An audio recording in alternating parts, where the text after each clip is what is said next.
Hi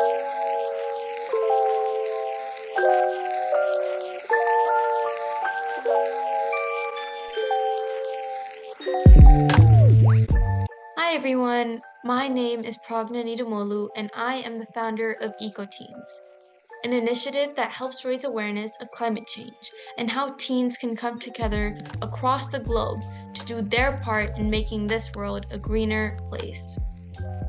As a part of EcoTeens, we launched a podcast called The Green Stories to bring diverse perspectives on sustainability and what we all can do as global citizens to address climate change. Today, we have a very special guest in this episode, Monica Marin. Monica Marin, a seasoned energy efficiency specialist, is driving the clean energy transition with a focus on optimizing energy usage and reducing emissions. Armed with a chemical engineering degree and a master's in environment, she shows additional qualifications, including PMP and ISO 50001 certifications. Throughout her career, Monica has implemented international standards for heat rate monitoring, optimized associated costs, and ensuring equipment reliability and safety. Her expertise extends to managing OPEX and CAPEX costs, monitoring coal quality tenders globally, and training personnel in solid fuel management. Beyond her professional pursuits, Monica values family time and a connection with nature. Her holistic approach, incorporating continuous improvement processes and environmental impact studies, positions her as a key contributor to enhancing thermal and equipment efficiency. As an advocate for sustainable practices, she strives to boost profits and customer satisfaction in the energy sector while prioritizing environmental protection. Hi, Monica. Thank you for joining us today. Thank you for your invitation. And for me, it's a pleasure to be here. So thank you for inviting me, and I'm happy to help in any focus on sustainability and the environment as well. Thank you. So jumping right into the questions, your background shows a wealth of experience in optimizing energy efficiency, especially in thermal equipment. So could you elaborate on a particularly impactful project where your measures enhanced energy efficiency and reduced emissions? My career, I have experienced a lot of projects. I am going to tell you my last project. I was working with a coal power station. Coal power stations are still redundant in our energy mix around the globe. So it is important to realize that coal, despite we don't like too much, is a large part of the energy production. So my main focus is trying to use it in the best way possible. Try to use it efficiently. In the last project, we improved the efficiency of the power station on about 1.5%. It sounds small because we think that we should have improvements for 30, 40, 50, 60%. But when you talk about the power station, 1.5% will represent saving in CO2 emissions more than 19,000 tons of CO2. Just in a small power station, 150 megawatts. If you talk larger power stations with a small portion of improving in energy efficiency, you can have a very huge impact on CO2 emissions. Just CO2, because if you think about SO2 emissions, or also heavy metals emissions, you are going to see a reduction as well on that emissions in a power station all day. In addition, something that I love to emphasize when I talk about energy efficiency is sustainability. Not sustainability in terms of the environmental impact, that for sure having lower emissions, you have an environmental impact, but as well in the return of investment of the project.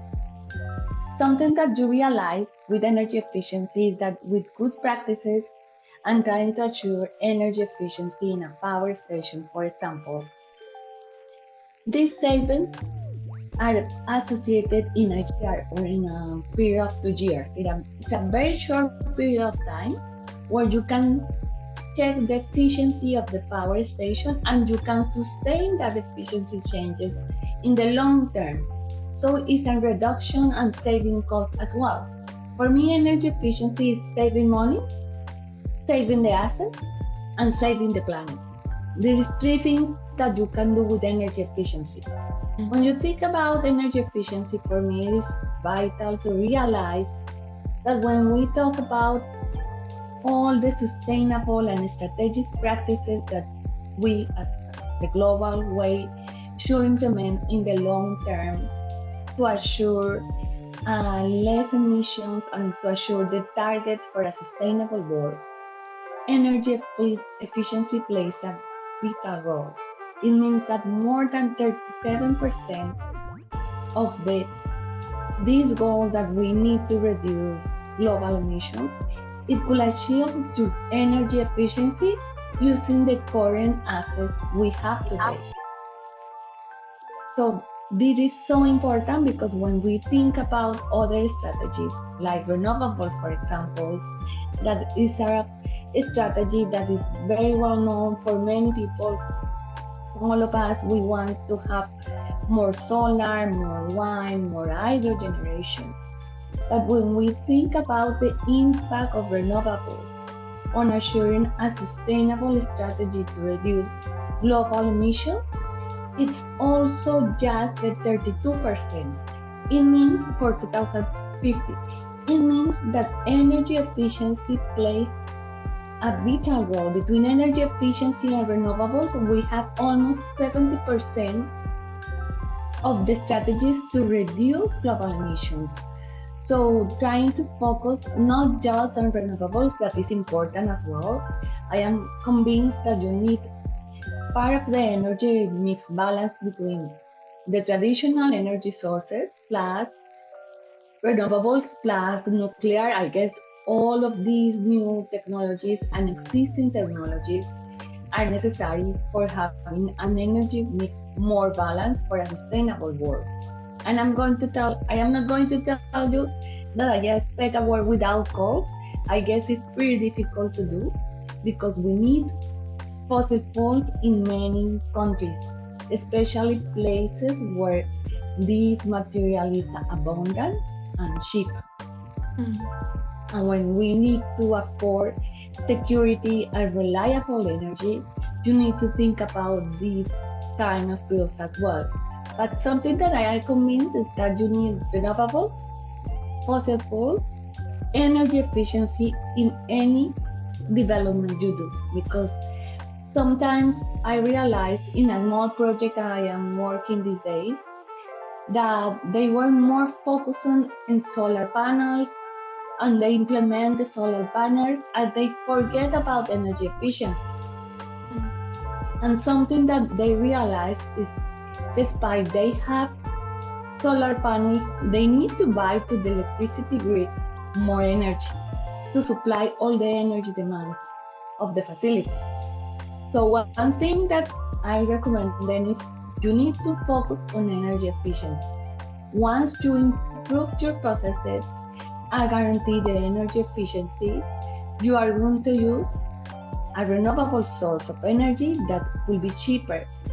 But if you don't perform analysis, diagnostic, and project assuring energy efficiency, you are wasting energy, you are wasting money, and you are not helping the earth. Because at the end, more energy you use, more environmental impact you do.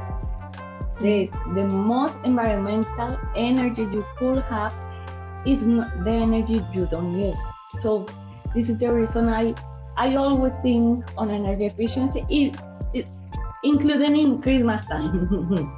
That sometimes we think that Christmas is using a lot of lights, a lot of energy, and wasting a lot of energy. I guess we should use the energy efficiently in any season of the year. Because when you forget to use it properly, it's not just more money you're using, for example, in Christmas time, that all the energy bills go up, but also how is the impact on the environment? How is the impact on the sustainability if people don't think about improving the energy efficiency in every season of the year? So for me, it's something that you have to take in consideration every time that you focus on the use of energy. I guess is that. I agree. And I think you have done a lot of really good work for this, and that's amazing. So, you've worked extensively on heat rate monitoring and optimization. How do you perceive the role of heat rate monitoring in today's transition towards cleaner energy sources, and what benefits does it offer in this context? When we think about heat rate, remember something that is important, and maybe for people who have been listening about heat rate. Heat rate for a power station is the inverse of the energy efficiency, is almost the same, but it's a way that it's pretty well known in the argot of the energy efficiency in the power stations. So when we think about heat rate monitoring, you are thinking about improving the using of the assets. This is a mix between monitoring from the energy perspective and also preserving the assets from the mechanical perspective and for the asset perspective. This is a collaboration between different areas of the same organization. When you think about heat rate monitoring, you are thinking in predictive maintenance. Why predictive maintenance? Because when you do monitoring heat rate, you are monitoring temperatures, you are monitoring pressures, you are monitoring with vibrations sometimes. And when you monitor different conditions of the process to assure the heat rate, you are monitoring as well the condition of the assets.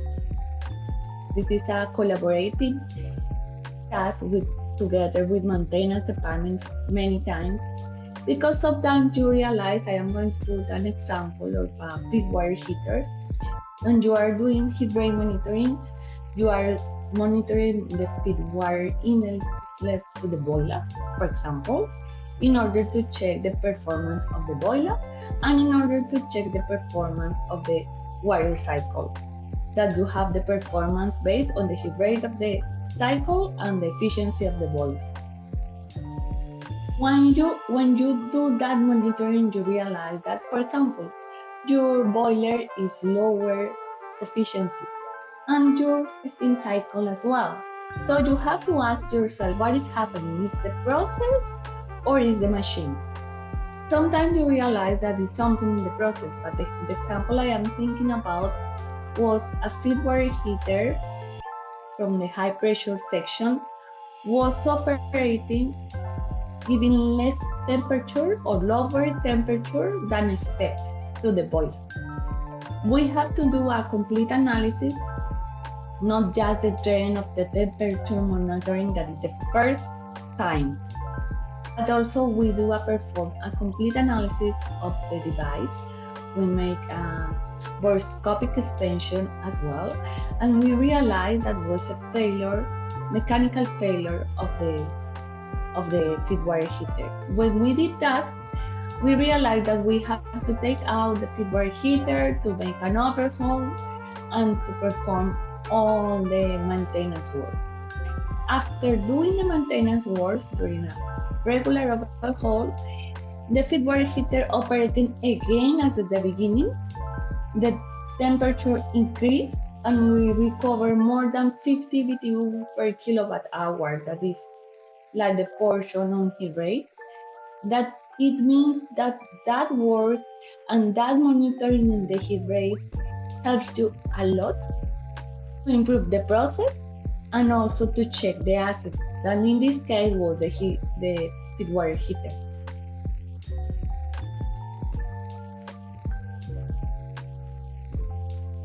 Thank you for that insight. You're welcome. I'm sorry? You're welcome. Thank you.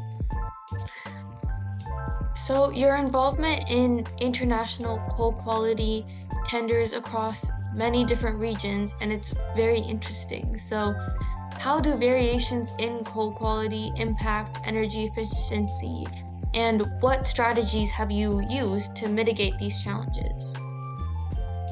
When you talk about coal, this is a complete universe. You have different kind of coal, depends on the region, the location. If you have to buy international coal, you are going to have Colombian coal, American coal in the Europe power stations. If you go to the Pacific Basin like India or China, you are going to have Australian coal, Indian coal, China coal. So depends on the region, you are going to have and to find different kinds of coal. Anthracite, bituminous, lignites. It is very variable. This is one of the reasons why many power stations are designed for a particular kind of coal. This is great because at the end you need to have a baseline to implement, to design, and to buy a power station. But once the power station begins to work, it becomes reality. Because reality in terms of the coal market and the coal availability in the international market. I have seen American coal and South African and Colombian coal in the Europe power station. Something that is normal to happen to mitigate the impacts of the different qualities is blend the coal. For example, in case the Colombian coal is very clean in terms of low ash and low sulfur, but when you see the American coal, many of them, the American coal are high in sulfur but high also in calorific value. Something that many customers for the international market of coal used to buy is different kind of coal, depends on the price as well. Remember that the price is a driver.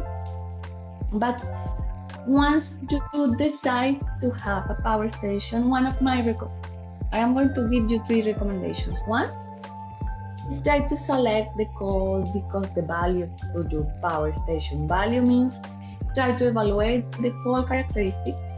What is the coal characteristics? For example, ash, moisture, mercury content, sulfur content, and try to evaluate and compare the different characteristics you have in your power station and try to balance that to have a value, not just the price.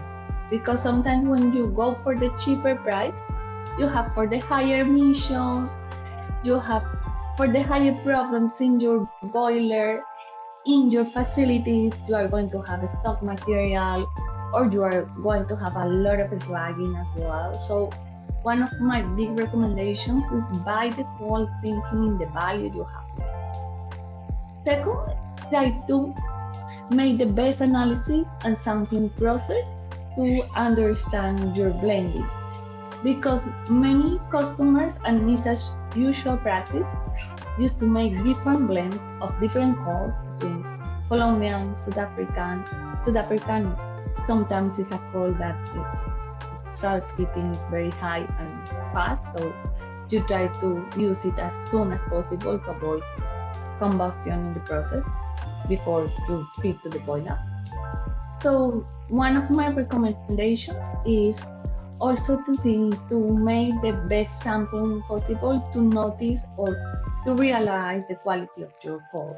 One is value, one is the quality of your coal, and the third is checking the slagging and fouling properties. This is pretty important because sometimes you buy a coal and once you begin to burn it, you begin to face severe problems as slagging and fouling. It depends not just on the coal nation, but also in the boiler operation. So you could try to balance between the coal quality and the operation of your machine in order to have the best results in terms of efficiency and slagging. So this is my 3 recommendations for today based on the call quality that you could have, and they are practical and they are pretty useful for power stations.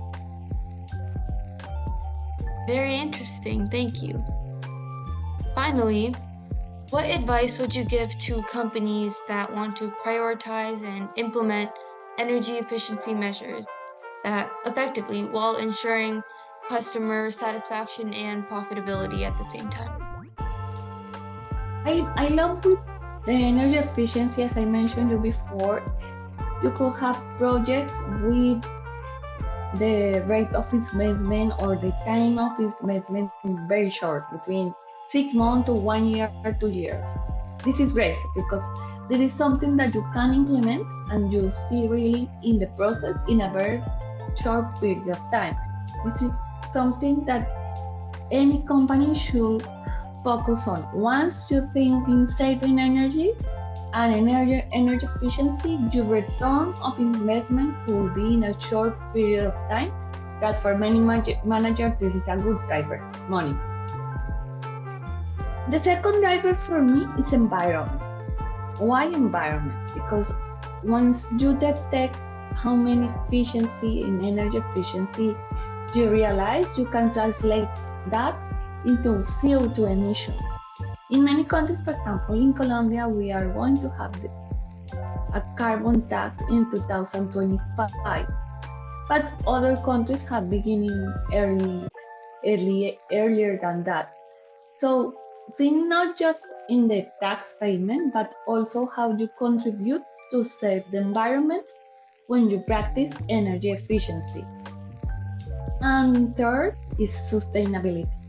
Why sustainability? Once you put in practice energy efficiency to improve the process, if you maintain the practices, for example, with training, for me, training is clear because sometimes you implement a fancy strategy, you did all regarding improving the assets during the time that the consultant is there. For example, me, I am with the company helping them improving the efficiency, and during that time we have a lot of efficiency improvements.